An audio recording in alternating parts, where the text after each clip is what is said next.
First, they came for the communists, and I did not speak out because I was not a communist. Then they came for the socialists, and I did not speak out because I was not a socialist. Then they came for the trade unionists, and I did not speak out because I was not a trade unionist. Then they came for the Jews, and I did not speak out because I was not a Jew. Then they came for me, and there was no one left. Good morning, good afternoon, good night, and welcome to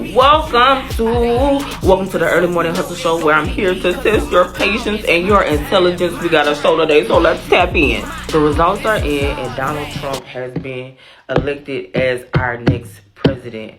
How you feel about it, bitch? I had to record this a couple times because I couldn't get it together. I couldn't get my words together. I honestly don't know what to say. I'm at a loss for words. My sister called me last night to check on me, and my dad called me this morning to check on me. He said, "Leanne, who's to blame here?" And you know what?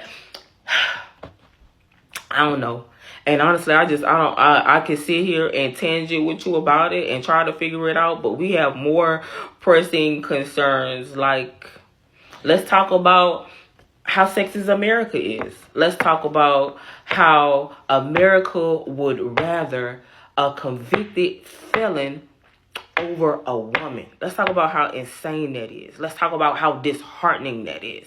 I'm not mad, nor am I surprised. Like, I've been saying this since the jump. And again, I said in my last video, Donald Trump's policies, not bad. I agree with a lot of his policies. I just didn't agree with his decorum. I don't agree with who he is as a human being. Kamala Harris, I did not agree with all of her stuff. And I ain't really want to fuck with the bitch in the first place. Because I feel like she was riding a coattail of black people. And I think this kind of, I'm not saying that, but that's what you get, bitch. Because you know what I'm saying? But, like, first off, if I was her and I would have never ran as a black woman if I didn't have to. I love the color of my skin, but if you a politician, the first things first, black is whack in politics. So I'm a South Asian woman, but she was pandering to the black vote, and that messed her up. So maybe Kamala fucked this up for us, because she should have better advisors. I don't know. We can sit here and speculate and pontificate all day, but the reality is, this is the reality. The reality is that America has showed us its cards. Now we know. And I'll say this to all of the women. Listen, they can't say we crazy no more. The reality is that this might have had to happen so that people could see what we've been talking about. I've been telling you, out of all them people that voted for Donald Trump, you know how many? It's some bosses, it's some CEOs, it's some judges. They all hate women. And what's really got me fucked up is, like, now when I walk outside, I'm like, who is the ops? I don't know who the ops is. Because I feel like it was a lot of people that was screaming Kamala, but when they went in that booth, they told the truth. The young man in the booth next to me, that nigga looked like he looked like he was committing a crime. I was like, oh, he voting for Trump again. And I'll say this too. Listen, I understand probably more than any of you why people would vote for Trump. His policies seem sound, besides the part of him coming out and threatening a mass genocide for anybody who doesn't want to get out of the country that's an immigrant. Is genocide the right word? Listen, if y'all looking for something to argue with me about that if that's wrong, bitch, because I don't know. But you get what the fuck I'm trying to say. He want to take all of his, like, if any on day one, any immigrants in the country that's illegal, we with force, we going in and kicking them out. So that's what y'all rather. Y'all rather violence than tech. Like, I think the reality is, like, y'all think this is a game. Y'all think this is a fucking TV show because Donald Trump is entertaining. But this shit not funny. And you, like, at the end of the day, I feel like there's some disillusionment in, like, just because he not literally at your house, taking your money out your pocket, slapping your kid in the face, disrespecting your wife, like, you cool. But it's the what's the poem? Hold on, let me look it up, because this is one of my favorite poems and I'm gonna read it to you. I think it's important.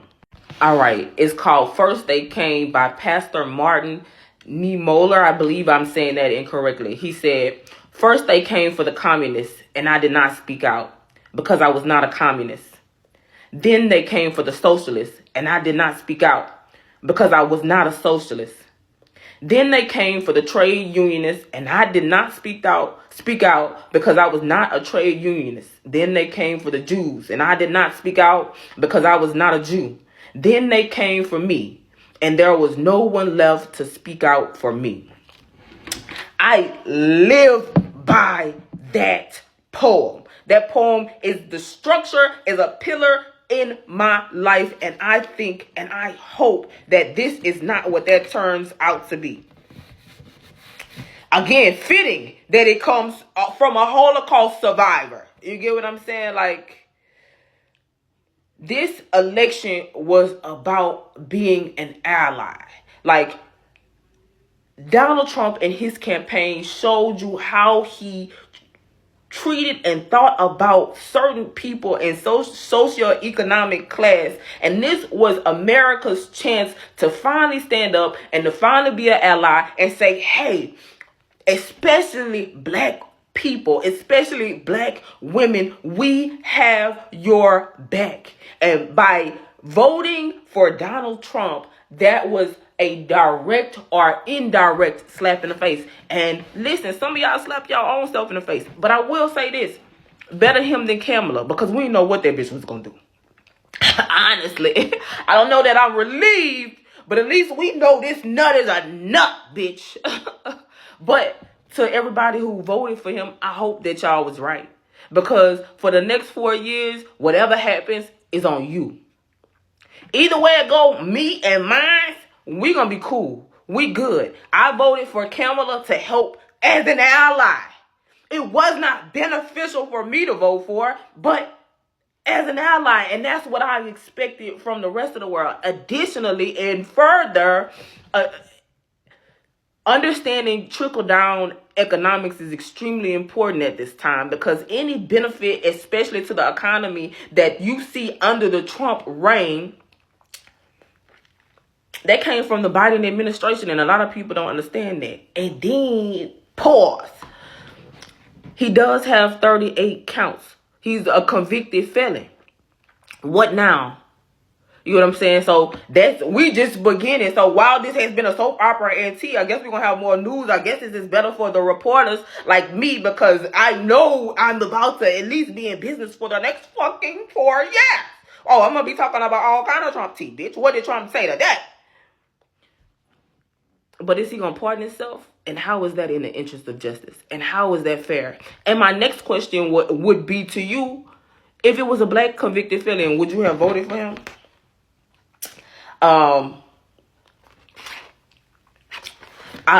Before I talk to my black women, because I got a message for my black women and my black women only.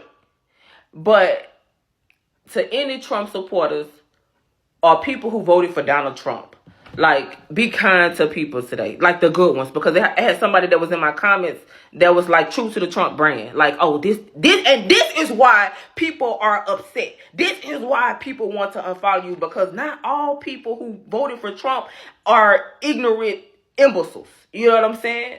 There are a lot of, again, fine people on both sides, bitch, and I mean that from the bottom of my heart. However, there are some people that are not. There are some people, every group got bad people, bad bunches. Every bunch got a bad apple, bitch. But to the people who understand that it's a class of people hurting right now, because we thought we would, like, imagine if we feel like the child whose daddy told them they was on the way to get them and never showed up. We feel we thought we were moving forward only to realize that we was left behind. All right, black girls. Dear black girlies, fortunately or unfortunately, we used to this. We already know the protocol, and we already know how this shit go. I know y'all feelings hurt just like mine, that the majority of the United States of America doesn't have your back. But should it really hurt your feelings? Because have they ever really had your back? It's nothing changed. It's just Wednesday.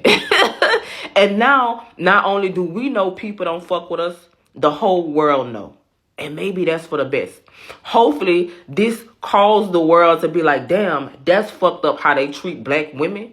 Maybe we should do something to make a change. So don't let this dishearten you. Let this be information to enlighten you as to where you at and how you need to move moving forward.